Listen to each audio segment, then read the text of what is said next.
कोई बात नहीं, ये भी मेरी तरह हिस्ट्री ज्योग्राफी में वीक है। शुक्र है मेरे ट्रांसपोर्ट बिजनेस के लिए फ्लीट एज ऐप है। ट्रक की सर्विस हिस्ट्री से लेकर सर्विस कब ड्यू है सबकी जानकारी मिल जाती है। सोच क्या रहे हो? अब ट्रैक करो, प्लान करो, एनालाइज करो। आज ही फ्लीट एज ऐप डाउनलोड करो माइलेज कंट्रोल में, बिजनेस कंट्रोल में, लाइफ कंट्रोल में।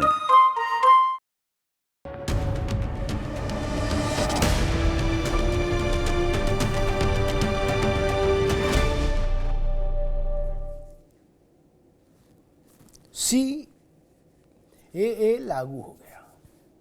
अब CAA क्या है भाई?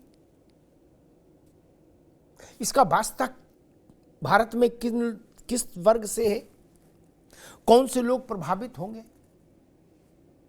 इस पर अलग अलग किस्म के दुष्प्रचार हो रहे हैं। नागरिकता संशोधन कानून,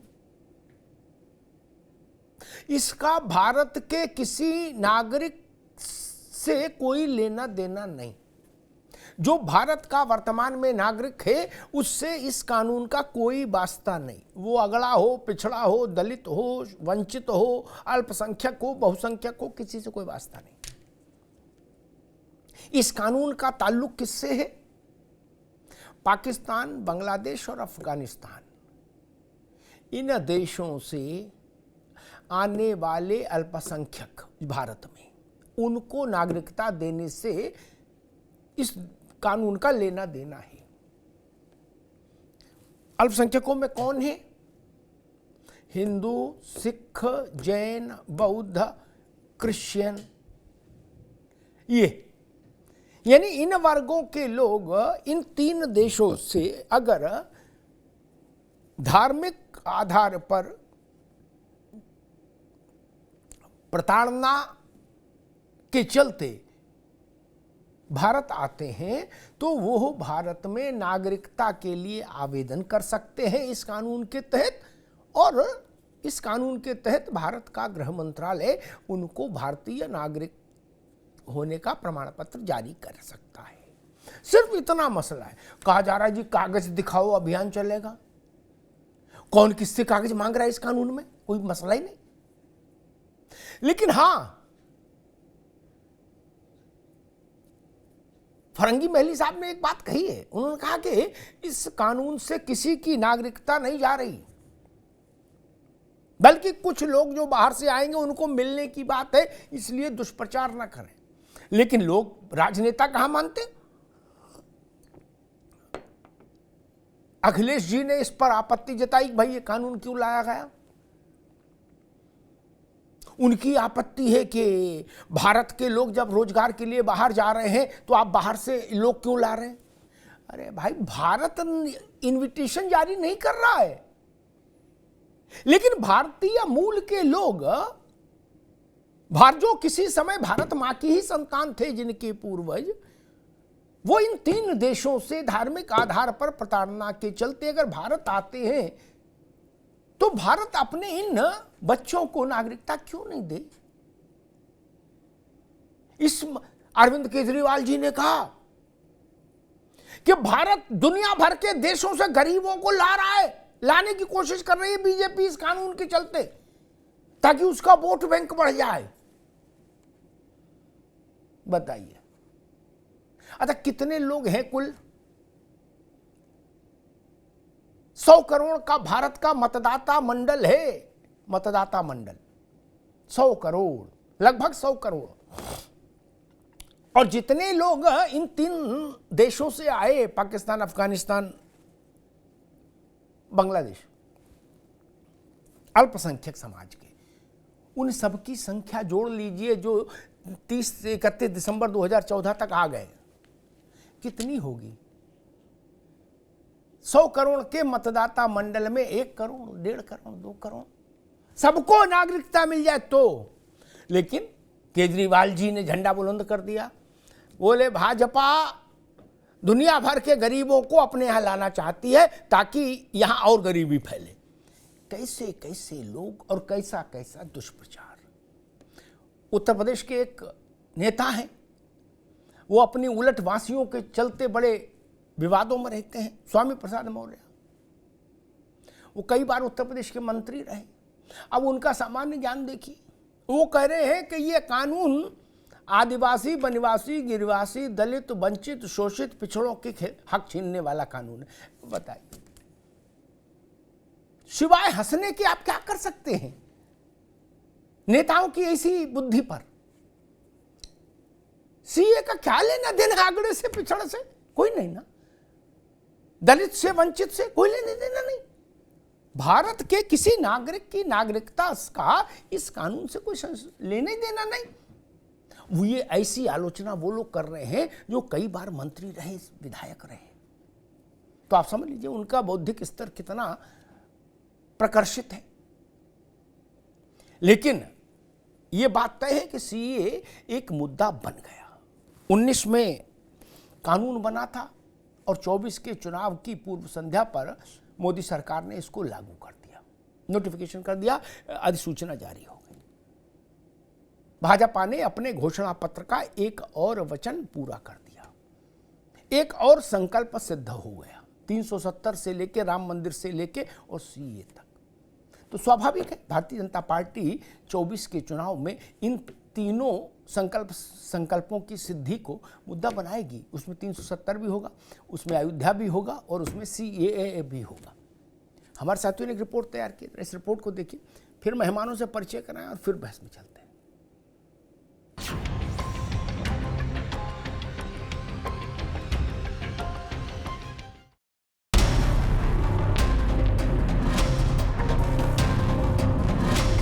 बिल किसी के साथ भेदभाव नहीं करता, किसी को अधिकार देने का बिल है, किसी का अधिकार छीनने का बिल है।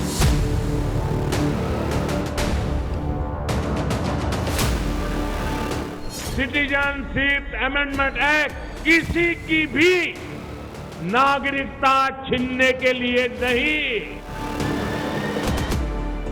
तुष्टीकरण की राजनीति कांग्रेस को रोकती थी, हमने सीएए का फैसला किया।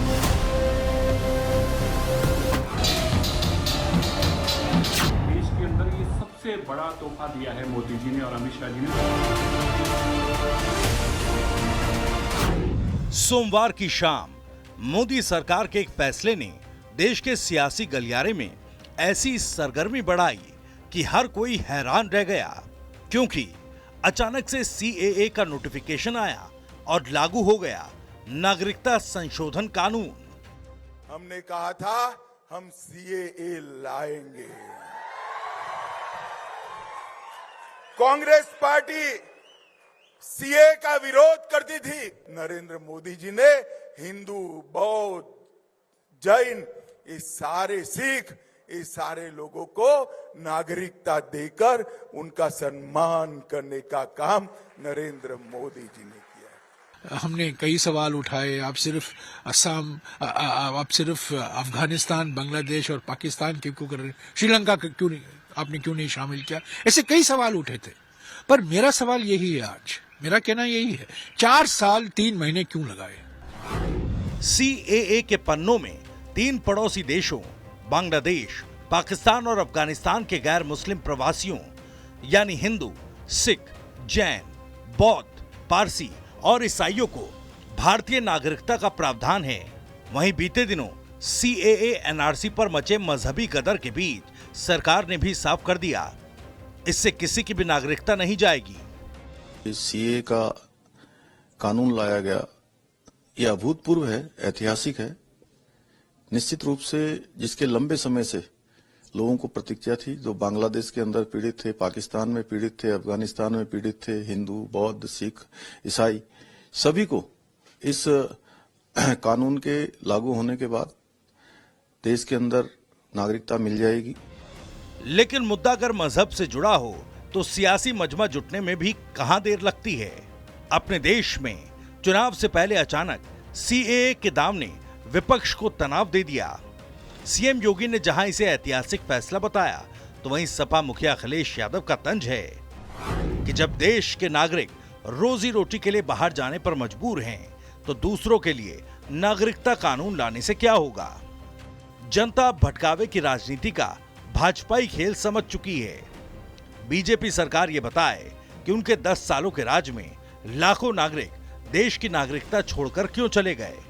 चाहे कुछ हो जाए, कल इलेक्टोरल बॉन्ड का हिसाब तो देना ही पड़ेगा, और फिर केयर फंड का भी। अब ओवैसी से लेकर केजरीवाल तक, केजरीवाल से लेकर ममता बनर्जी तक सब विरोध में खड़े हैं। कांग्रेस भी कह रही है कि ये बीजेपी का चुनावी दांव है कि CAA को आप सिर्फ CAA से नहीं, CAA को आपको NPR और NRC से जोड़कर देखना जरूरी है। क्या अमित शाह पार्लियामेंट में मेरा नाम लेकर नहीं कहे थे कि ओवैसी जी NPR NRC भी आएगा? क्या अमित शाह कई टीवी इंटरव्यूज में नहीं कहा था कि NPR NRC आएगा? जब CAB था, बाद में CAA वो एक्ट हो गया, वो जब CAB बिल था, जब उनका ऑन रिकॉर्ड इंटरव्यू है पार्लियामेंट में, उन्होंने कहा है मुसलमानों को नहीं मिलेगी। क्या पाकिस्तान से, बांग्लादेश से और अफगानिस्तान से कोई मुस्लिम प्रताड़ित होकर यहाँ नहीं आ सकता?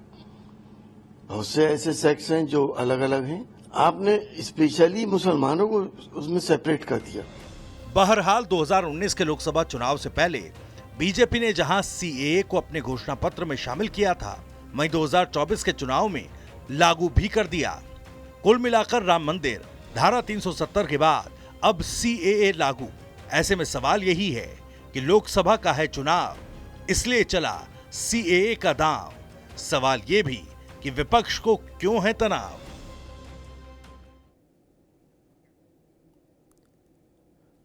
2019 के दिसंबर में ही सरकार अगर नोटिफिकेशन जारी कर देती संसद से कानून बनने के बाद, तो भी इसका समर्थन तो नहीं करता विपक्ष ना, तब भी विरोध कर रहा था। आज लागू हो गया तो भी विरोध कर रहे हैं। आज कह रहे हैं कि नहीं, सब बात छोड़ो, पहले ये बताओ ये 4 साल इसको इंतजार क्यों कराया? क्या आपको CAA से इतनी मोहब्बत है कि आप इसलिए दुखी हैं कि CAA को 4 साल इंतजार क्यों करना पड़ा? अगर ऐसा है तो कह दीजिए कि हम CAA के समर्थन में। मेहमानों से आपका परिचय करा दे। राघवेंद्र सिंह जी हैं, प्रवक्ता भारतीय जनता पार्टी। राघवेंद्र जी का स्वागत है। मोहम्मद आजम खान साहब हैं, प्रवक्ता समाजवादी पार्टी। आजम खान साहब का बहुत स्वागत है। राज शर्मा साहब हैं, कांग्रेस के नेता। राज शर्मा जी का बहुत स्वागत है। जिगर दोषी हैं, राजनीतिक विश्लेषक।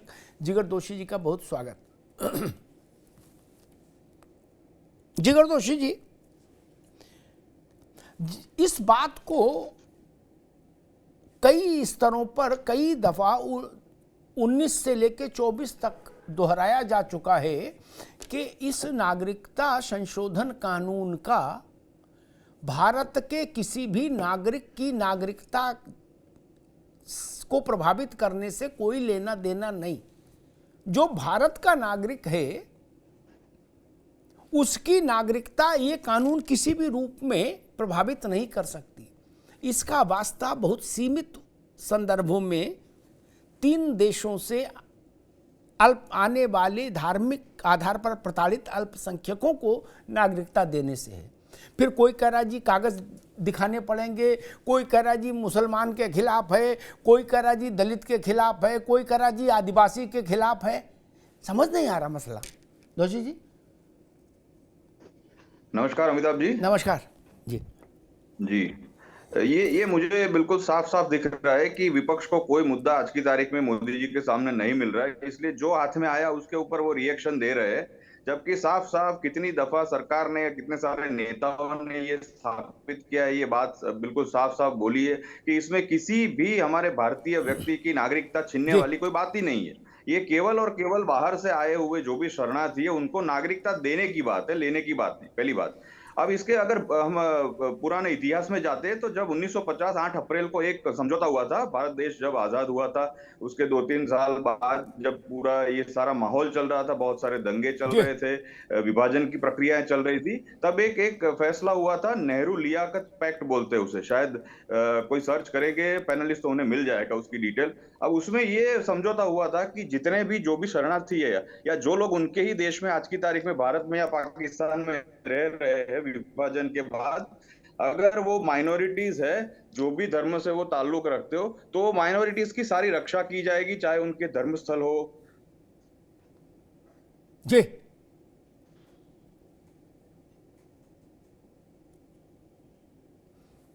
जिगर दोषी जी, लग रहा कुछ तकनीकी दिक्कत है। आजम खान साहब, आपके पास आता हूं। आपकी पार्टी की ओर से जो प्रतिक्रिया आई वो दो तरह की है। एक, अखिलेश जी ने लाइन सेट की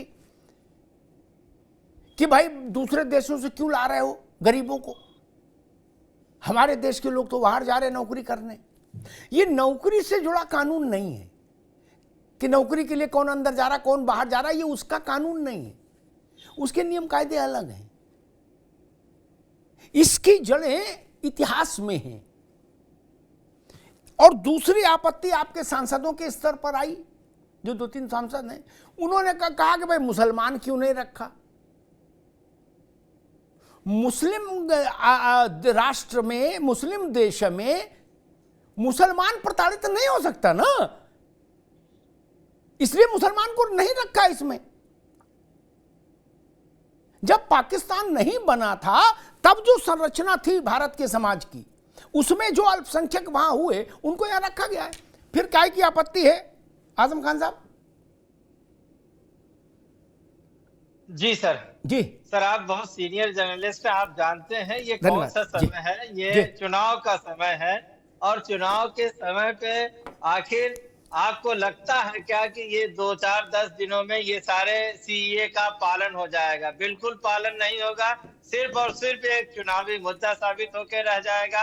हम लोगों की जो आपत्तियां हैं, उस आपत्ति को संविधान सभा, जो संविधान विशेषज्ञ हैं, सुभाष कश्यप जी ने कहा था, संसदीय समिति को सिफारिश की थी उन्होंने कि आप बजाय समूहों के आप कह दीजिए कि सताए गए अल्पसंख्यक समुदाय के लोग। यकीनन बात दोनों एक है, लेकिन जब हम कहते हैं कि सताए गए अल्पसंख्यक समुदाय के लोग हैं जो इन देशों से आएंगे, उनको भारत में नागरिकता दी जाएगी, तो ये हमारे संविधान की जो मूल भावना है, प्रस्तावना है, जिसमें हम ये कहते हैं कि हमारा संविधान सेकुलर है, पंथ निरपेक्ष है, उसको ठेस नहीं पहुंचती है। हम लोग इंडिया अलायंस या विपक्ष का मानना यही है कि भाजपा गाहे बगाहे टेस्ट करने की कोशिश करती है कि आने वाले दिनों में हम संविधान को कैसे परिवर्तित कर सकते हैं। उनमें से एक चीज है ये। तो इसलिए अभी के भाजपा के सांसद आनंद हेगड़े जी ने कहा है कि आप हमें एक मिनट आजम खान साहब, एक मिनट रुकिए आजम खान साहब, ठीक, एक मिनट रुकिए। मसला ये नहीं मित्र, आपने कुछ तथ्य छुपा दिए। आपने संविधान का जिक्र किया। जी बताएं। संविधान में अल्पसंख्यक के लिए जब बात कही गई तो अल्पसंख्यकों को स्पेसिफाई किया गया। भाई साहब, माइनॉरिटी कमीशन जब अब देश ने बनाया तो उसमें लिखत पढ़त में अल्पसंख्यक बताए हैं। ऐसा थोड़ी ना है कि अल्पसंख्यक बोले चाहे जिसको लाइन में खड़ा कर लो ना जी, लिखत पढ़त में संसद ने मोहर लगाई है। जैन है, रुकिए भाई, जैन है, अरे रुको भाई, सुनिए सर, अरे ना अभी रुको आप। जैन, बौद्ध, पारसी, सिख, नव बौद्ध, उसका नोटिफिकेशन जारी हुआ, संसद की मोहर लगी। इसमें कौन सी आपने बात कह दी कि जी केवल अल्पसंख्यक लिखते, फिर उधर से चाहे जो आ जाता? नहीं जी। और रोहिंग्या जब आए तो समस्या नहीं हुई, बोले उनको आने दो जी, आने दो। लेकिन नहीं, अब आजम भाई अभी नहीं आएंगे, दोबारा में आएंगे। लेकिन कोई हिंदू पाकिस्तान से लुटपीट के आए तो उसको नागरिकता नहीं मिलनी चाहिए भारत में। मैं तो हैरान हूं। राज शर्मा जी, कांग्रेस पार्टी को आज के ऐतराज से मुझे ऐसा लग रहा है कि सीए से उनको इतनी मोहब्बत है कि वो इस बात से नाराज हैं कि 4 साल क्यों लगाए, तुम्हें मेरी कसम 19 मई क्यों नहीं लाए। मैं जयराम रमेश को सुन रहा था, वो कह रहे थे सब छोड़िए, मेरी नाराजगी इस बात पर है कि 4 साल क्यों लगे। इतनी मोहब्बत, क्या आप नाराज हो गए कि इतना टाइम क्यों लिया, जल्दी क्यों नहीं आए? राज भाई, मैं एक ही बात कहना चाहता हूं, क्योंकि अब ये नोटिफिकेशन जारी हो चुका है, इस पे किसी की हाँ हो या ना हो अब कोई फर्क पड़ने वाला नहीं। लेकिन बस एक चीज सबको जाननी चाहिए कि जो भी आप एक्ट करते हैं, कोई भी आप अच्छा या बुरा करते हैं, उसके पीछे की नीयत जरूर देखनी चाहिए। मैं ये कह रहा हूं कि आजकल एक पट्टी चल रही है सब जगह चैन लोग में कि भारतीय जनता पार्टी ने अपनी गारंटी पूरी की। मैं कह रहा 2 करोड़ एम्प्लॉयमेंट देना था, किसानों की आय दुगनी करनी थी, सारी बेरोजगारी, स्वास्थ्य सुविधाएं बढ़ानी थी, नारी को सुरक्षा प्रदान करनी थी। क्या ये गारंटी नहीं थी? और मैं ये मान रहा हूं, मैं सबसे कहना चाहता हूं, मैं कभी भी नेगेटिव बातें नहीं करूंगा। मैं एक बात कहना, सीएए इतना बड़ा मैटर नहीं है कि जहां पे पक्ष और विपक्ष इसी में उलझे रहे। सीए आने से मेरा देश विश्व गुरु तो नहीं बन रहा। मेरा देश विश्व गुरु जब बनेगा जब यहाँ का जो बच्चा है, जो 20 साल का 22 साल का, वो नौकरी करेगा। और मेरा देश विश्व गुरु जब बनेगा जब ये माध्यमिक शिक्षा में सारे टीचर मिल जाएंगे। मेरा देश विश्व गुरु तब बनेगा जब किसान संपन्न हो जाएगा। मैं आज की बातें नहीं, संपन्न हो जाएगा। जी जी, आप ये चला रहे सीए आ गया, सीए आ गया। नहीं, बड़ी अच्छी बात, बड़ी अच्छी तो देखो। जी जी, आपने बड़ी अच्छी अच्छी बातें की राज भाई। मैं बस इतना याद दिलाना चाहता हूं, 2 बातें। जो समझ कांग्रेस ने आज विकसित की, जो राज भाई ने हमको बताई, ये समझ इंदिरा गांधी के समय में विकसित क्यों नहीं हुई? जवाहरलाल के समय में विकसित क्यों नहीं हुई? कि सब काम छोड़ो, रोजगार देश में पूरा होना चाहिए, 100% हर हाथ को काम, नहीं हुई ना। और कहना चाहिए पोखरण वोखरण छोड़ो, उधर दिमाग मत लगाओ, एजेंडा बना रहे हो, हर गांव में अस्पताल खोलो पहले, उसके बाद पोखरण होगा। पाकिस्तान आक्रमण कर दे, कोई दिक्कत नहीं। तब ये समझ नहीं आई। और आज जयराम रमेश और बाकी जो नेता हैं, राहुल गांधी, उनसे कम से कम मैं नाम उद्धृत करता हूं, इतिहास में मिल जाएंगे मेरे जो कहे को प्रमाण। महात्मा गांधी, मैं मानता हूं राहुल गांधी से तो बड़े नेता थे। सरदार वल्लभ भाई पटेल, डॉक्टर भीमराव अंबेडकर, डॉक्टर राजेंद्र प्रसाद, ये 4-5 नाम मैंने लिए। इन पांचों ने आप भी सुन लीजिए, आजम खान साहब आगे काम आएगा। इन पांचों ने सार्वजनिक तौर पर इस बात की गारंटी दी थी कि जो भारतीय लोग वहां हैं पाकिस्तान में, हम उनसे, तब बांग्लादेश तो था नहीं, हम उनको ये वचन देते हैं कि जिस दिन वो कष्ट में होंगे और भारत आना चाहेंगे, मैं गांधी जी के शब्द उद्धृत करता हूं, गांधी ने कहा कि भारत दोनों बाहें फैलाकर आपका स्वागत करेगा, ये मेरा वचन है। वो जयराम रमेश से छोटे नेता थे?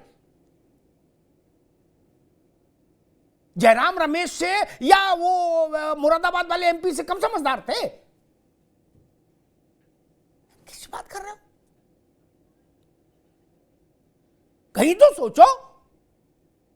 या तो आप ये कह दो वो लोग चिरकुट थे, हम बड़े हैं, कि किसी भी तरह साहस है?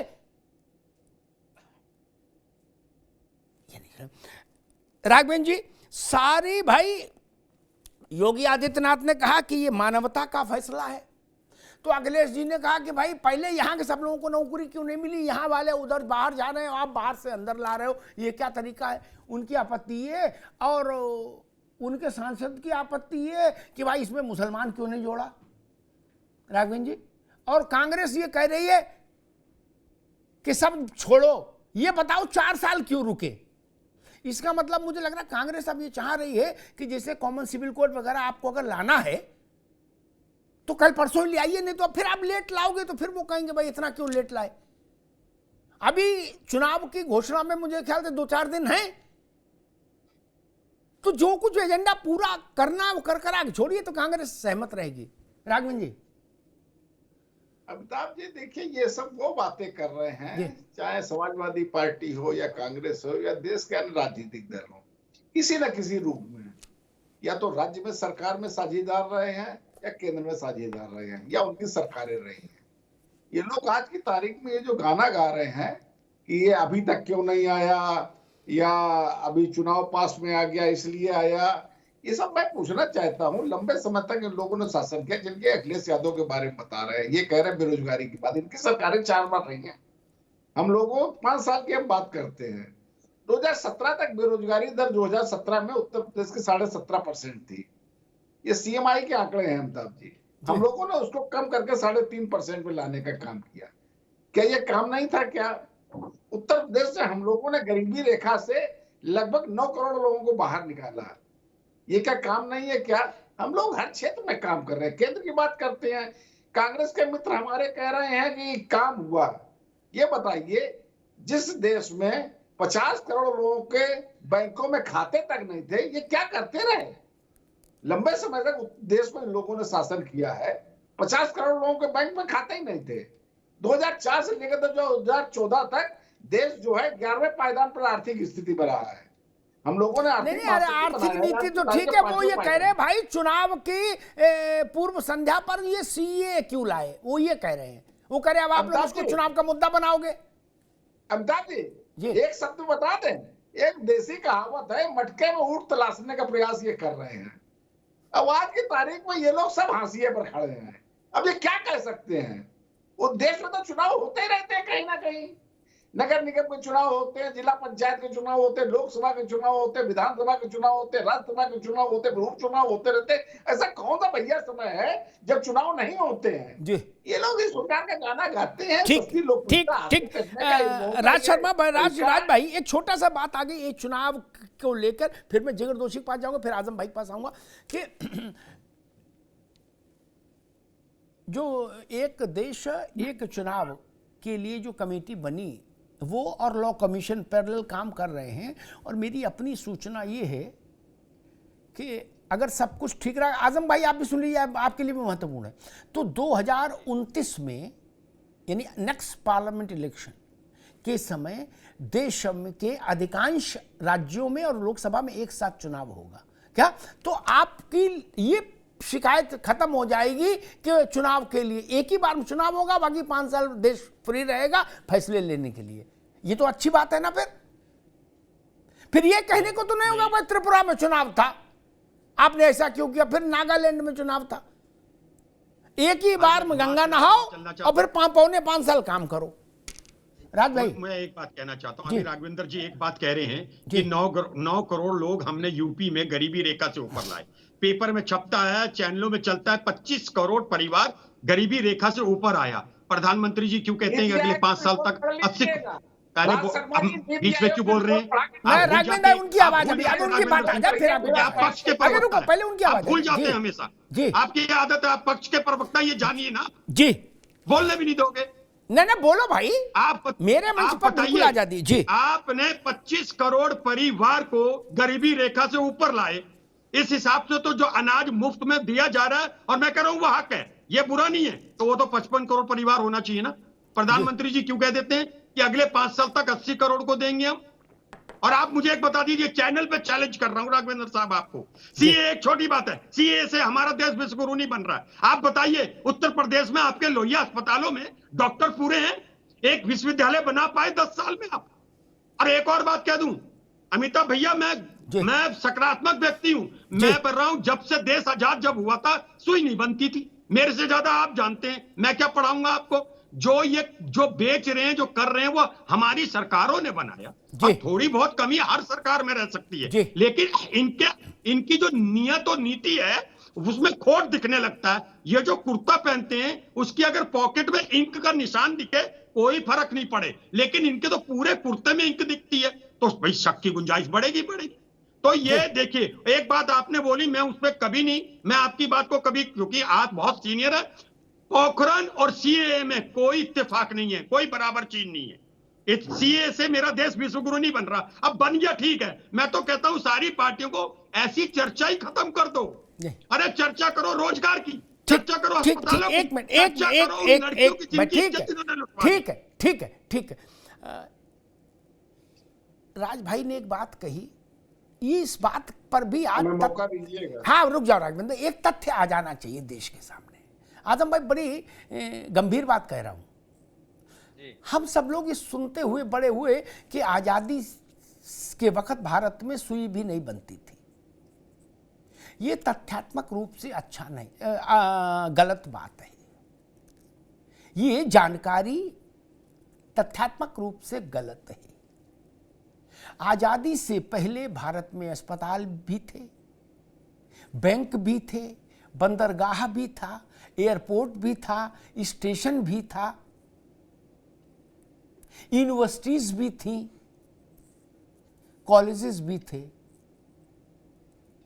इसलिए ये प्रचार मत करिए, भारत के आत्मसम्मान को ठेस पहुंचाने वाला प्रचार है। ऐसा नहीं भाई, ऐसा मत कहिए हाँ, बाद में हमारी सरकार आ गई, आजाद हो गया और तेजी से काम हुआ, ये बोलिए। ऐसा तो नहीं कि अस्पताल नहीं थे, और अस्पताल था तो ऑपरेशन भी होता था, तो डॉक्टर भी था। ऐसा थोड़ी नहीं कि 15 अगस्त 1947 और 16 अगस्त से काम शुरू हुआ, उससे पहले जंगल में रह रहे थे, नहीं ना। पंडित जी जहाज से आते जाते थे कि नहीं? तो जहाज चल रहा था। जिगर दोषी बड़ी महत्वपूर्ण बात कही, मैं कह रहा हूं, लोग जहाज से आते जाते थे ना, पानी के जहाज भी चल रहे थे, हवा के जहाज भी चल रहे थे, तो उनका मेंटेनेंस भी हो रहा था। नहीं, उनमें डलने वाला तेल भी था भारत के पास। इसलिए ये तथ्य अब बंद, सुधार दीजिए। आजम भाई, गलत तो नहीं कहा मैंने? भारत में रेल आजादी से बहुत पहले से थी, पोस्ट ऑफिस आजादी से पहले से था। क्या भारत के करोड़ों करोड़ लोग क्या चुप बैठे थे? नहीं ना, भारत में प्रतिभा थी, जिजीविषा थी, काम हो रहा था। इसलिए ऐसा नहीं कहिए, वो भारत के 32 करोड़ लोगों का अपमान होता है जब कोई ये कहता है कि आजादी के बाद हमने पहला स्कूल देखा। ऐसा नहीं है। मैं कह रहा हूं स्कूल छोड़िए, यूनिवर्सिटीज थी, और कई यूनिवर्सिटीज थी। अलीगढ़ मुस्लिम यूनिवर्सिटी से लेकर आगरा कॉलेज, आगरा तक, बरेली कॉलेज, तमाम ये थे पहले। भाई, ये कोई ऐसा थोड़ी नहीं कि आजादी के बाद बने। ये तथ्य मैं निवेदन करूंगा सभी पक्ष के लोगों से कि ये आप करेक्ट कर लीजिए, ये नैरेटिव अच्छा नहीं। क्या चिट्ठी नहीं जाती थी? क्या तार नहीं जाते थे? था ना, टेलीग्राम था, चिट्ठी थी, मनी ऑर्डर था।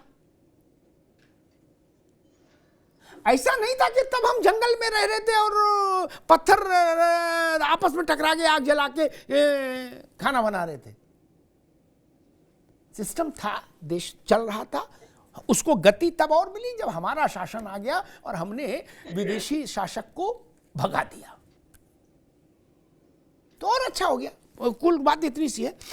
जिगर दोषी जी, आपत्ति चुनाव को लेकर है कि भाई टाइमिंग इसकी खराब है, या आपत्ति सीए को लेकर है विपक्ष को? बिल्कुल, देखिए, मुझे लगता है साफ साफ बात है, कांग्रेस को या फिर पूरे विपक्ष को सिर्फ एक ही आपत्ति है कि उनको आपत्तिजनक कोई मुद्दा नहीं मिल रहा। इस वजह से उनका जो एक इम्पैक्ट पड़ना चाहिए चुनाव में या जनता के मानस में, वो नहीं हो रहा है। सिर्फ इसी बात पर आपत्ति, इसलिए वजह से सारी खास करके कांग्रेस के जो वरिष्ठ नेता या शीर्षस्थ नेता है, वो बहुत उलझुल बयान देते रहते या कुछ ना कुछ बोलते रहते। और मैं कई डिबेट में कह चुका हूं और कहता भी हूं कि कांग्रेस की जो आज की दशा है, वो लाने में उनके जो वरिष्ठ नेता या जो रणनीतिकार है, उन्हीं का बहुत बड़ा हाथ है। उन्होंने ही पूरा भट्ठा बिठा दिया है। बाकी राजभाई जैसे अच्छे लोगों को अगर वो आगे लाएंगे तो शायद कांग्रेस का कुछ भला भी हो जाएगा, पहली बात। दूसरी बात यह है, जो मैं बात कर रहा था कि नेहरू लियाकत एक पैक्ट बना था, जो एक कायदा बना था 1950 8 अप्रैल को। उसमें यही बात थी कि अपने अपने देश में जो भी माइनॉरिटीज है, उन माइनॉरिटीज के लिए आपको अलग अलग आयोग बनाने पड़ेंगे। उनकी सुरक्षा की जिम्मेदारी आपकी होगी। अगर उनके कोई धार्मिक स्थल है तो उनकी सुरक्षा की जिम्मेदारी उस सरकारों की होगी। उसका पालन पिछले 75 वर्षों में आप देखिए पाकिस्तान में नहीं हुआ। पाकिस्तान मुस्लिम बहुल राष्ट्र है, वो सेक्युलर तो है नहीं, और वहां नहीं हुआ। इस वजह से ही ये सीएए का कायदा अमल में आया। तो यहाँ पर एक बात बहुत हास्यास्पद लगती है विपक्ष के द्वारा कि आपने मुसलमानों को इसमें क्यों ऐड नहीं किया। अरे भाई, बांग्लादेश है, अफगानिस्तान है या फिर पाकिस्तान है, वो तो मुस्लिम बहुल राष्ट्र ही है, वो कहाँ सेक्युलर है? तो वो तो सबसे ज्यादा लोग वहां पर है, तो वो वहां बिल्कुल सेफ है। उन्हें वहां सेफ्टी नहीं है, आप क्या ऐसा कहना चाह रहे? वो क्या वहां पे तकलीफ में है, दुख में है, या फिर उनके पास नौकरियां नहीं है, या उनको मारने काटने की बात हो रही है पाकिस्तान, बांग्लादेश या अफगानिस्तान में, इस वजह से उन्हें हिंदुस्तान आना चाहिए? ये कैसी हास्यास्पद बात है और कैसी दलील है, वो कभी समझ नहीं आता। वो वहां बिल्कुल सेफ है, इस वजह से उनको यहाँ इस लिस्ट में शामिल नहीं किया गया, और केवल माइनॉरिटीज जो इन 3 देशों में उनको शामिल किया गया क्योंकि वो वहां पे अपने हक के हिसाब से नहीं जीवन जी पा रहे। तो ये दोनों बातों को मद्देनजर रखते हुए बिल्कुल सिंपल सा कायदा है कि यहाँ भारत देश में रहने वाले किसी भी व्यक्ति की नागरिकता नहीं ली जाएगी। उल्टा बाहर से जो ये माइनॉरिटीज आ रहे हैं, जो वहां उनके देश में माइनॉरिटी है, दूसरे देशों में माइनॉरिटी है उनको यहाँ लाने की बात है। और सबसे बड़ी एक आश्चर्य बात ये भी है जी कि अगर हम कांग्रेस की बात करते, जगह दोषी रुकिएगा, आपने कहा कि भाई भारत सेकुलर है इसलिए ऐसा कानून नहीं आना चाहिए था। जी मेरे जहन में एक सवाल आता है, भारत सेकुलर आज तो हुआ नहीं, हमने 15 अगस्त 1947 को ही ये तय कर लिया क्या? जी बल्कि उससे पहले ही कर लिया, जब जिन्ना उत्पात मचा रहे थे तब भी भारत ने तय कर लिया था कि हम जिन्ना के रास्ते के समर्थक नहीं, हम थियोक्रेटिक स्टेट नहीं रखेंगे, धर्म आधारित राष्ट्र। हालांकि रखते तो कोई माइकल हाथ नहीं पकड़ सकता था उस वक्त ना। जिस बिना पर देश विभाजित हुआ, एक घोषणा हो जाती कि भारत हिंदू राष्ट्र, तो कौन रोक रहा था? कोई नहीं, जय जयकार होती। लेकिन वो भारत ने स्वीकार नहीं किया। जब माइनॉरिटी कमीशन बना पार्लियामेंट में, तो ये सवाल क्यों नहीं उठाया गया कि भाई माइनॉरिटी कमीशन की बात संविधान के मूल भाव के विरोध में है। संविधान कहता है सारे नागरिक बराबर हैं, उनमें जाति धर्म के आधार पर कोई भेदभाव नहीं हो सकता, और माइनॉरिटी कमीशन बनाई जाति धर्म के आधार पर भेदभाव करने के लिए नहीं। उसके जो कायदे कानून एक मिनट रुक जाओ, संसद ने पारित किए, वो धर्म के आधार पर ही भेदभाव को लेजिटिमेट किया, लीगल किया। इसमें क्या समझ ये तो सच है ना आजम भाई? तो सर संविधान ने ही मौलिक अधिकार दिए हैं। संविधान अनुच्छेद 25, 26, 27, 28 और 29, 30 जिसके बिना पे ही माइनॉरिटी कमीशन आता है, लिंग्विस्टिक कमीशन है, ये सारे कमीशन वो मौलिक अधिकारों के अंतर्गत ही आए हैं। जो संविधान के अनुच्छेद 25 से 28 तक ये आजम खान गया है कि मूल नहीं, भारत के संविधान का मूल चेहरा है, मूल स्वर है, उसका प्राण तत्व है ना, सभी नागरिक समान। बिल्कुल। एक मिनट रुको भाई, धर्म जाति वर्ग क्षेत्र और लिंग के आधार पर भेदभाव नहीं, ये भारत के संविधान का मोटो है क्या? इस मोटो के खिलाफ होता है जब हम माइनॉरिटी कमीशन बना देते हैं। ठीक, तो सर संविधान समिति ने ही संविधान के बाबा साहब भीमराव अम्बेडकर के उस टाइम के जो लोग थे, उन लोगों ने ही संविधान के अनुच्छेद 25, 26, 27, 28 में माइनॉरिटीज राइट्स दिए हैं। तभी माइनॉरिटीज राइट्स की बात करती है, यह जो विपक्ष की बात करता है। और संविधान के अनुच्छेद 29 और 30 में ये कहा गया है कि आजम खान साहब, एक मिनट रुकिए, आजम खान साहब, कड़वा कड़वा थू और मीठा मीठा गप ये नहीं चलेगा। नहीं कड़वा ना ये नहीं चलेगा। या तो ये कह दो, एक मिनट रुक जाओ भाई, या तो संविधान की नजर में हर नागरिक बराबर, या तो इस बात को मानो, या इस बात को मानो कि सब बराबर नहीं भाई। कोई मलाई चाप खाएगा, कोई छोले खाए, किसी को छोले मिलेंगे और किसी को नमक मिलेगा केवल खाने के लिए, क्या? नहीं बोले, या तो फिर इसको मानो, दोनों चीजें तो नहीं चल सकती। आप अपनी सुविधा से चुन लो, में कोई दो राय नहीं। और संविधान कहता है कि अनुच्छेद 14 ये कह रहा है कि भारत का सभी नागरिक बराबर है, ठीक है। और संविधान धर्मनिरपेक्ष है, ये भी संविधान की मूल प्रस्तावना है। भारत लोकतांत्रिक होगा, ये भी मूल प्रस्तावना है। लेकिन उन्हीं में संविधान निर्माताओं ने जो अधिकार दिए थे, वो संविधान निर्माताओं को उस टाइम उचित लगा होगा, तब उन्होंने वो अधिकार दिए हैं। उन्हीं अधिकारों की बात अगर ठीक आजम खान साहब, ठीक आजम खान साहब, ठीक। इस देश में राज भाई, एक और राघवेंद्र भाई, यार एक और सवाल खड़ा होता है, आज नहीं तो कल मेरी भविष्यवाणी लिख लो मित्र, क्या? और आजम खान आपसे भी कहेंगे आप सब लोग तैयारी कर लो उसके पर बहस करने के लिए, क्योंकि चर्चा करनी पड़ेगी उस ऐसा आज हो, चाहे 2 साल में हो, चाहे 4 साल में हो। अल्पसंख्यक कौन है, इसके निर्धारण की कसौटी देश नहीं रहेगा, क्या? राज्य रहेगा, और हो सकता है जिला हो जाए। इसके लिए तैयार रहिएगा आजम खान साहब, आप भी, राज भाई आप भी, तब नाराज मत होइएगा, क्या? संविधान की सुन लीजिए, संविधान का पूरा सम्मान करते हुए इसको क्राइटेरिया के निर्धारण में जिला लगा देगा भारत का संसद, काम खत्म। कश्मीर में भी मुसलमान माइनॉरिटी है, गजब बात है ना, गजब बात है ना। नॉर्थ ईस्ट में भी ईसाई माइनॉरिटी है, गजब बात है ना। जहां 85% क्रिश्चियन क्रिश्चियन है उस इलाके में भी क्रिश्चियन माइनॉरिटी है। तो एक विचार यह भी हो रहा है कि क्यों ना इसको जिला के स्तर पर बांट दे। पंजाब में सिख माइनॉरिटी है, गुजरात में सिख माइनॉरिटी समझ में आता है जहां से जिगर दोषी हैं, लेकिन पंजाब में सरसों का साग और मक्के दी रोटी के बीच में ये माइनॉरिटी जम नहीं रहा। राज भाई नहीं। और आपके वो जो नेता थे ना, कौन नेता, सुन लो, गाजीपुर वाले मुख्तार अंसारी के चाचा उपराष्ट्रपति है ना, वो जो एक दौर में माइनॉरिटी कमीशन के चेयरमैन थे आपकी सरकार में, तो मैंने उनको ये सुझाव दिया था क्या, तो उनने एसी तेज करा दिया, बोले बड़ा घुटन सी हो रही, बड़ा एसी तेज करो क्या। मैंने कहा था आप इस दिशा में सोचो, इस माइनॉरिटी कौन कहां है ये तय करने के लिए जिला को सक्षम बना दो। राज भाई ये तरीका ठीक है ना? ठीक है, इसमें तो आपत्ति नहीं होगी। केरल में क्रिश्चियन, वायनाड में क्रिश्चियन माइनॉरिटी, गजब गुरु, कंबल ओढ़ के घी पी रहे हो सब लोग, नहीं? अब बोले संविधान ने लिख दिया, तो कोई इसमें तो फिर लड़ाई नहीं होगी कि किसी दिन ऐसा मान लो मोदी कर दे, फिर आप लोग आ जाओ बोले नहीं कैसे कर दिया। राज भाई नहीं है आजम खान साहब, आपको भी आपत्ति नहीं होगी?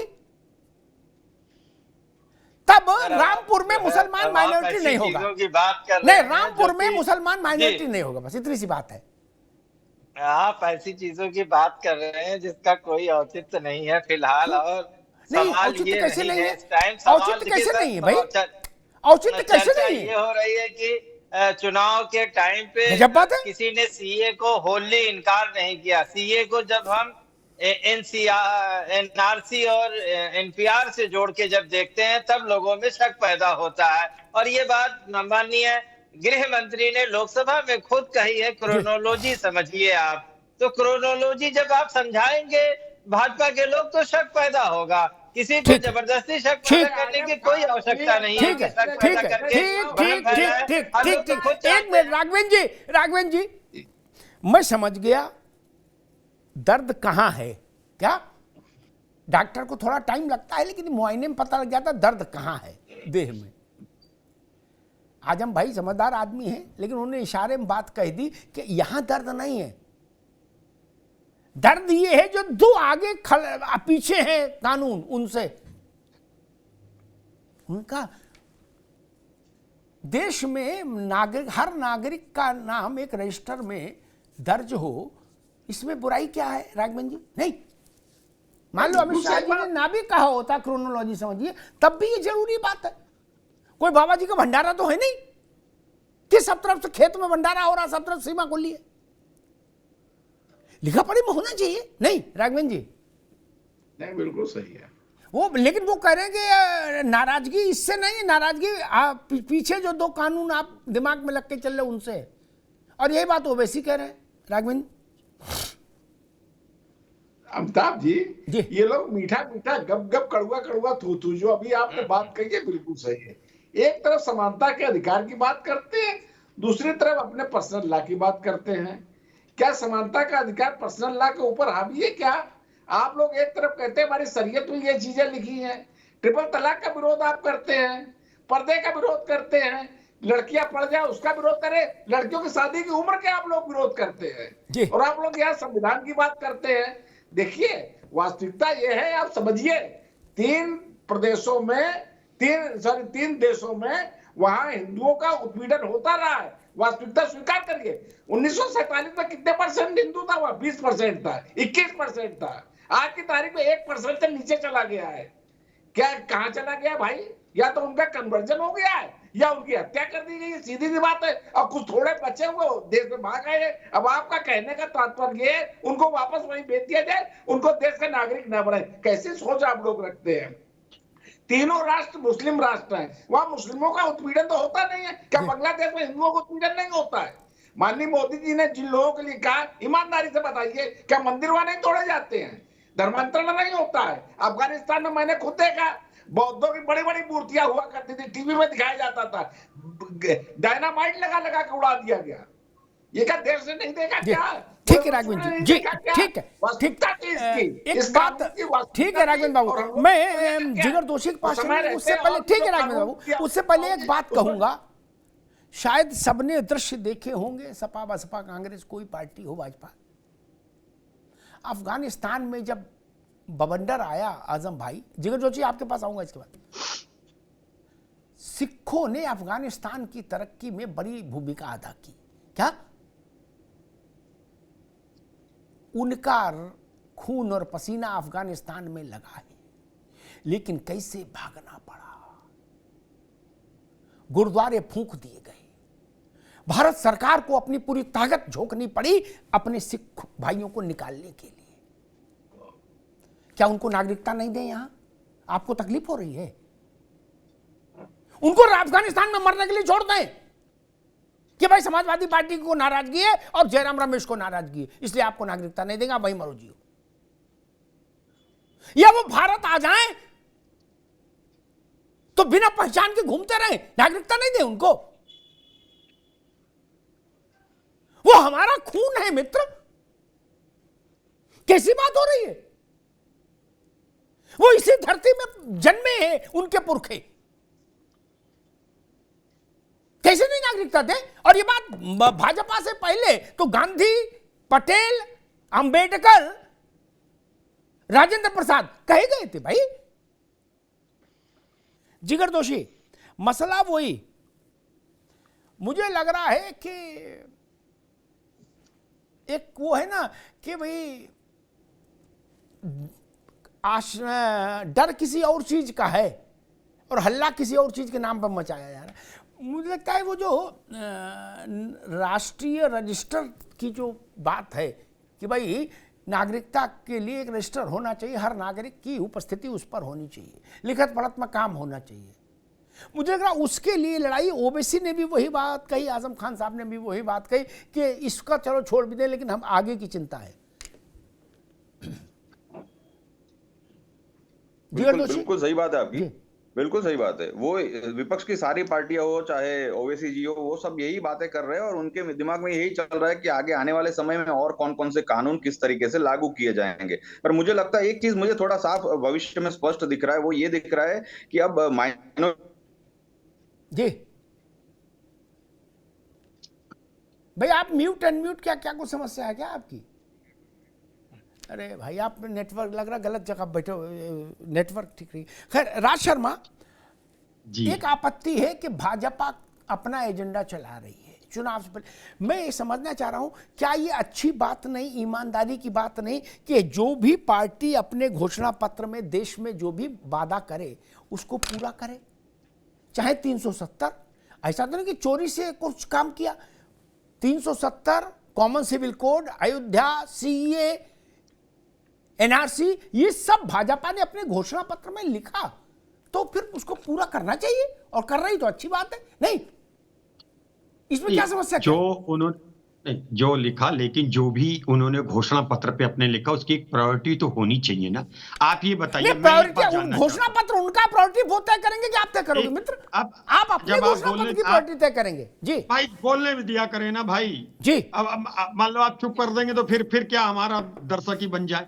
मैं इतना कहना चाह रहा हूं बस, सीए आया नहीं आया ये लीस्ट इंटरेस्टेड है, लीजिए, मैं मेरे जैसा भी नहीं मिलेगा आपको बोलने वाला। मैं सिर्फ इतना कहना चाहता हूं क्या सीए रोजगार से ज्यादा जरूरी था? ये बता दीजिए। जो 35 रुपए पेट्रोल दे, मैं तो बड़ा खुश होता था, हालांकि मैंने वोट नहीं दिया, मैं बड़ा खुश होता था कि इन्हीं के तथाकथित रामदेव कहते थे 35 रुपए में मिलेगा, स्वास्थ्य सुविधाएं बन जाएंगी। मेरा सिर्फ इतना है, और सीए आ गया, मैं तो आपसे भी कह रहा हूं विनम्र निवेदन, इसमें चर्चा क्यों? अरे ठीक है, ठीक है भाई, ठीक है, ठीक है, ठीक है, कोई हल्ला ना करिए, ना आप हल्ला करें ना हम करें। ठीक है, आजम खान ने रुकिए, आजम खान साहब, राज भाई आपकी बात आ गई अच्छे से। आजम खान साहब वही बुनियादी सवाल, किस जिगर दोषी आपके पास बड़ा मुश्किल है, बार बार तकनीकी दिक्कत आ रही, बड़ा दिक्कत आ रही बात करने में।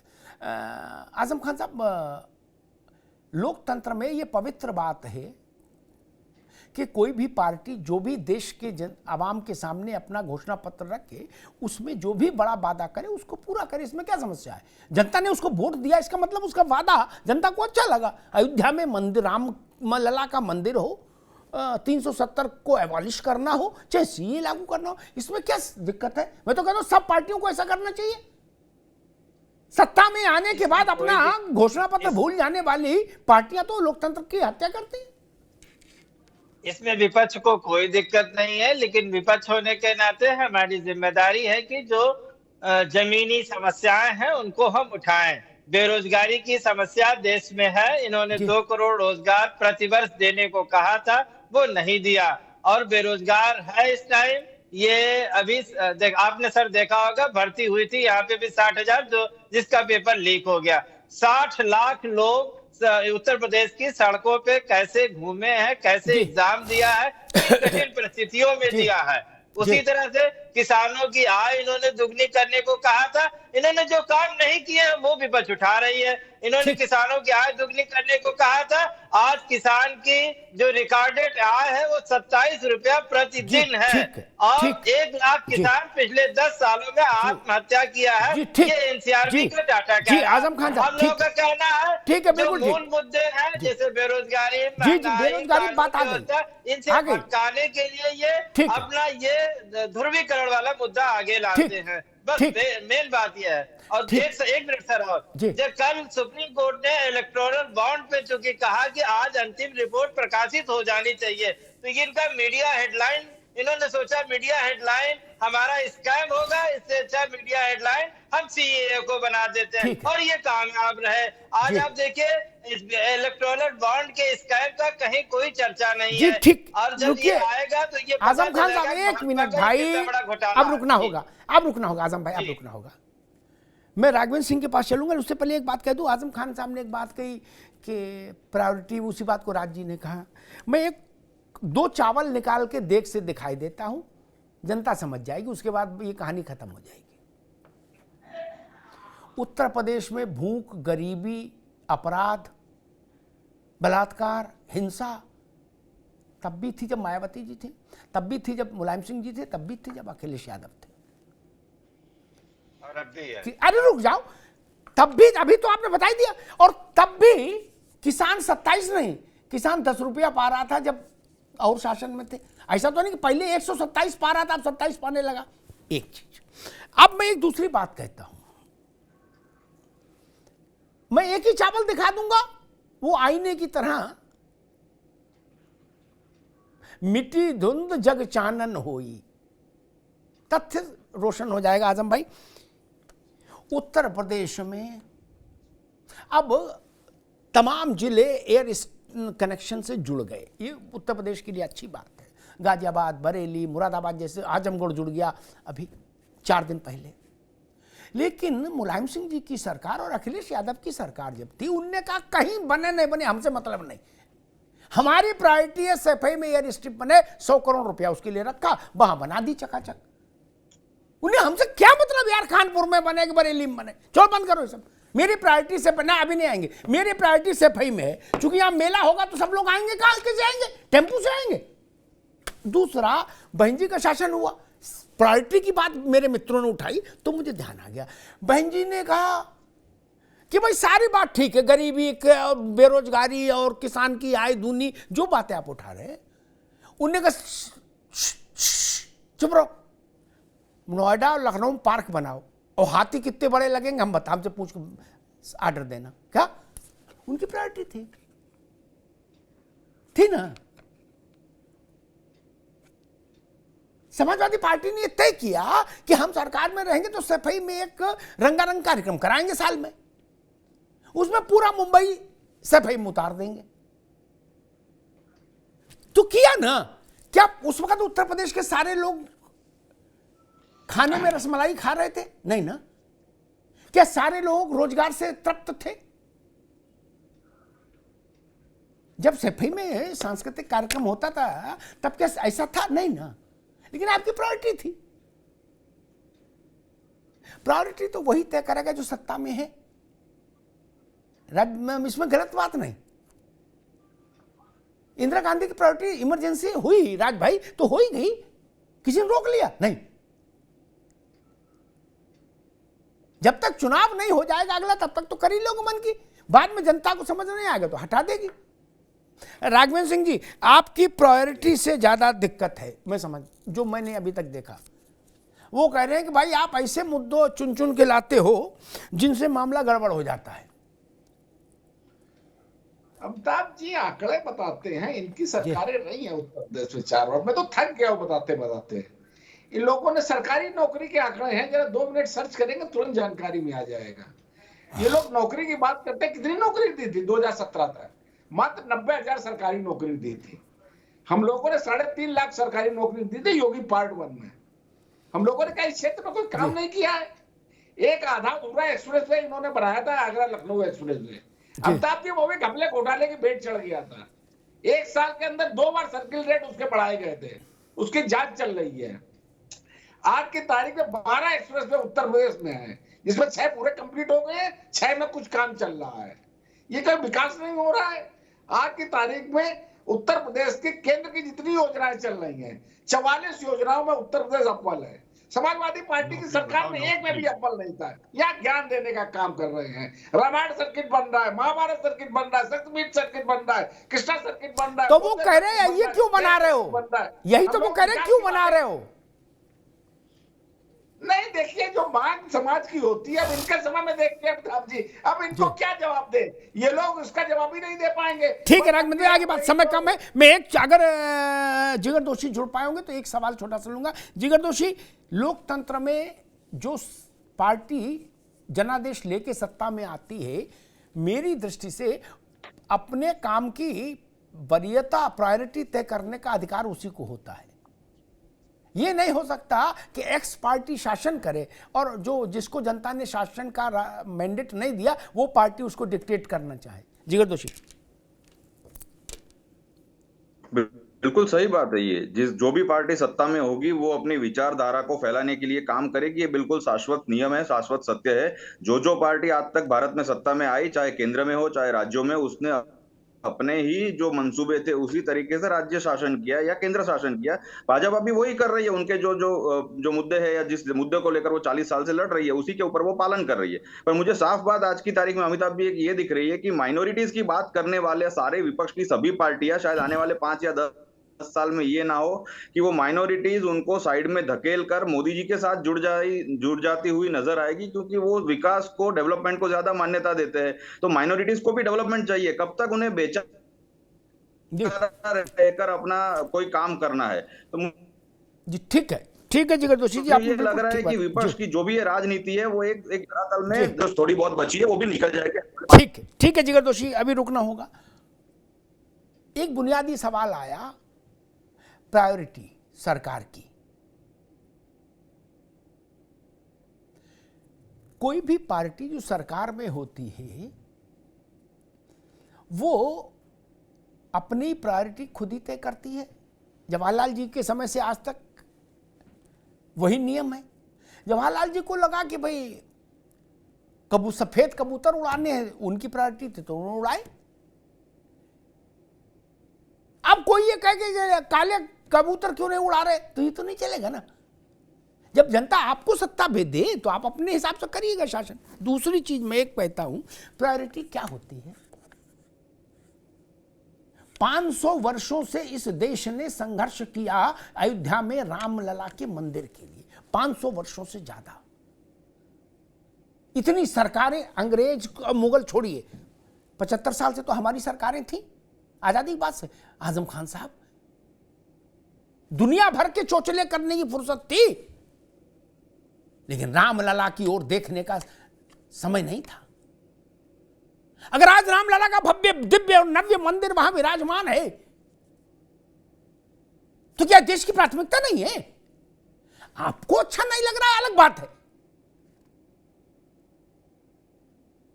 अगर काशी में एक वर्ष में 14 करोड़ लोग जाके वहां बाबा विश्वनाथ का जयघोष कर रहे हैं तो वो देश की प्राथमिकता नहीं है क्या?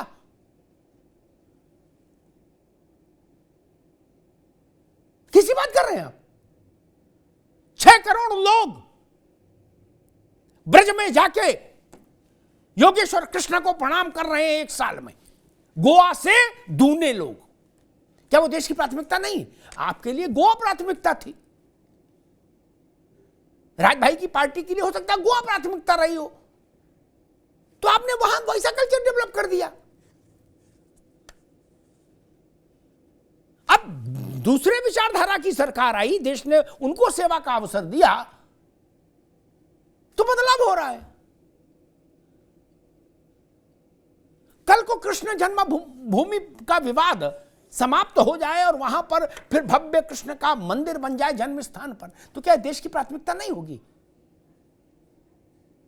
6 करोड़ लोग साल में वहां ताली बजाने जा रहे हैं क्या? प्राथमिकता आपके हिसाब से नहीं तय होगी ना मित्र। अगर जनता को आपकी प्राथमिकता पसंद होती, मैं बहुत अदब से कह रहा हूं, अगर जनता को राहुल गांधी जी की प्राथमिकताएं पसंद होती तो राहुल गांधी जी की पार्टी को जनादेश नहीं देती ना। अगर आजम भाई की पार्टी की प्राथमिकताएं उसको पसंद होती तो अखिलेश जी की पार्टी को बहुमत देती। फिर लोकसभा में 3 ही सांसद क्यों भेजती, 50 नहीं भेजती? इसका मतलब आपकी प्राथमिकताएं नहीं पसंद। बंगाल के आदमी को ममता जी की प्राथमिकताएं पसंद है, इसलिए ममता जी वहां शासन में। देश को नरेंद्र मोदी की प्राथमिकताएं पसंद है, इसलिए नरेंद्र मोदी शासन में। ये मानने में तकलीफ क्या है यार? कोई समस्या है क्या? मसला ये नहीं आजम भाई कि आपको नरेंद्र मोदी पसंद है कि नहीं पसंद है, मसला ये देश ने उनको चुना है। क्या देश का प्रधानमंत्री समाजवादी पार्टी के पदाधिकारियों के बीच से चुन के आएगा? वो तय करेंगे कौन होगा? नहीं ना, वो तो ननकू और रज्जाक के वोट से ही तय होगा। और मैं तो शुभकामनाएं देता हूं। अगर जनता के मन में, एक बात कहता हूं आजम भाई, अगर जनता के मन में हुक उठ रही होगी कि राघवेंद्र सिंह की पार्टी की, योगी आदित्यनाथ की सरकार ने सैफई में रंगारंग कार्यक्रम बंद करा दिया, सालाना जलसा, तो अगली बार आपको सरकार में ले आएंगे, इनको बेरोजगार कर देंगे? नहीं, अगर उनको वो देखने की इच्छा होगी। नहीं, और अगर नहीं कर रहे इसका मतलब उनको पसंद नहीं था वो। सैफई में एयर स्ट्रिप, मुरादाबाद में एयर स्ट्रिप नहीं, रोजगार की दृष्टि से मुरादाबाद महत्वपूर्ण है, सैफई में तो कोई रोजगार का लेना देना है नहीं। राघवेंद्र जी गलत तो नहीं करा? 3000 करोड़ से ज्यादा का निर्यात जिस शहर से, वहां एयर स्ट्रिप नहीं बनाएंगे, सैफई में बनाएंगे। सैफई में कौन गया जहाज से? कभी राज शर्मा भी गए हो जहाजवास में, वहां कोई सर्विस फ्लाइट तो जाती नहीं, जिगर दोषी, वहां चार्टर्ड जाता है। लेकिन आजम भाई ने लगा दिया, बोले ना रामपुर में बन जाए सब, मुरादाबाद नहीं। रामपुर में कोई कारोबार हो रहा है नहीं, लेकिन जिले इलाही मां बदौलत थे तो ठीक है। कहीं तो सोचोगे भाई, चाहे एनआरसी हो और चाहे सीए हो, सीए में तो ये तो निर्दोष कानून है, इसकी तो आलोचना जो लोग कर रहे हैं, मुझे उनके इस विषय की समझ पर शंका हो रही है। एक लाइन क्लियर है, किसी की नागरिकता लेने के लिए ये कानून नहीं। आजम खान साहब के कल तक जो राष्ट्रीय महामंत्री थे वो कह रहे ये आदिवासियों की, गरीबों की, मजलूमों की नागरिकता छीनने वाला कानून है। आजम खान साहब आपके जो कल तक नेता थे स्वामी प्रसाद मौर्य, जबकि हिंदी में भी कानून की प्रति उपलब्ध है, फिर भी नहीं समझ रहे। अंग्रेजी में समझ में आता, मान लो हाथ तंग है, हिंदी में भी तो है, नहीं उसी को पढ़ लेते। पढ़ना नहीं है, बोलना है, बोल झोंके रहो, झाड़े रहो कलेक्टरगंज। इस कानून का आदिवासी से क्या लेना देना है? सीए का कोई लेना देना है नहीं ना, इसका पीडीए से कोई लेना देना नहीं, इसका सेकुलर नॉन सेकुलर से क्या लेना देना। जिनके परिवार भारतीय मूल के रहे, जिनके वंश, वो वहां अल्पसंख्यक हैं, उनको कष्ट होगा, उनके जीवन को संकट होगा, उनकी बहन बेटी की प्रतिष्ठा और इज्जत को संकट वहां पैदा होगा पाकिस्तान में। क्या आप लोग चाहते हो हम निष्ठुर हो जाए भारत और कहे मरो जियो वहीं, हम आपको नागरिकता नहीं देंगे? और रोहिंग्या आए तो उन्हें कचौड़ी तुरंत सेक के गरम खिलाओ और साथ में रसगुल्ला। आपको आज ये चिंता हो रही है रोजगार की? रोहिंग्याओं को जब बसाया गया और उनके रोहिंग्या के सम्मान के लिए आप लोग मैदान में उतरे, तभी चिंता नहीं हुई कि ये लोग भारत के संसाधन पर बोझ हो जाएंगे? नहीं हुई ना? क्यों? आपका वोट बैंक है इसलिए। अपराध की समस्या वहां से बढ़ी, आपको उसकी चिंता नहीं। लेकिन हिंदू परिवार अगर अपने भाई बेटी की इज्जत के लिए, अपनी जान की सुरक्षा के लिए पाकिस्तान से भाग के यहां आ जाए तो उसको नागरिकता मिल जाएगी, तो आपको तकलीफ है क्या? याद कीजिए गांधी ने क्या कहा था, पटेल ने क्या कहा था, अंबेडकर ने क्या कहा था, राजेंद्र प्रसाद ने क्या कहा था कि भारत हाथ बाहें खोलकर आपका स्वागत करेगा जिस दिन आपको लगे कि हमको अपने देश लौटना है, हमारा जीना यहां मुहाल हो रहा है। क्या उस वचन को तोड़ दें जो गांधी जैसे नेताओं ने दिया था? आपको पसंद नहीं इसलिए उस वचन को तोड़ दें? नहीं, यह भारत के संस्कार के विरुद्ध बात होगी। अनाथ की तरह रहने के लिए छोड़ दें, मरने के लिए छोड़ दें भारत के बच्चे को। आजम भाई, आपने वो दृश्य पता नहीं देखे कि नहीं देखे, गुरु ग्रंथ साहिब को बचाने के संघर्ष करना पड़ा वहां सरदारों को, सिखों को अफगानिस्तान में, प्राण भी बचाने का संघर्ष करना पड़ा। अगर भारत की सरकार उसमें ताकत का इस्तेमाल नहीं करती, वो निकल नहीं सकते थे, मारे जाते। क्या उनको नागरिकता नहीं दे इसलिए कि भाई जयराम रमेश को पसंद नहीं, या मथुरा और मुरादाबाद वाले सांसद को नहीं पसंद? ऐसा नहीं चल सकता ना। वो भारत माता की संतानें हैं। भाई तब एक देश था। और एक बात कह के समाप्त कर दूंगा, जब पाकिस्तान बना ना राज भाई, तो वहां के शासकों ने कहा कि दलितों को यहां पर रोक के रखो, दलित नहीं चले जाएंगे तो हमारे पाखाने कौन साफ करेगा? क्या ये हकीकत है? वो दलित अगर हिंदुस्तान लौट के आए तो उसको नागरिकता नहीं मिलनी चाहिए? मिलनी चाहिए।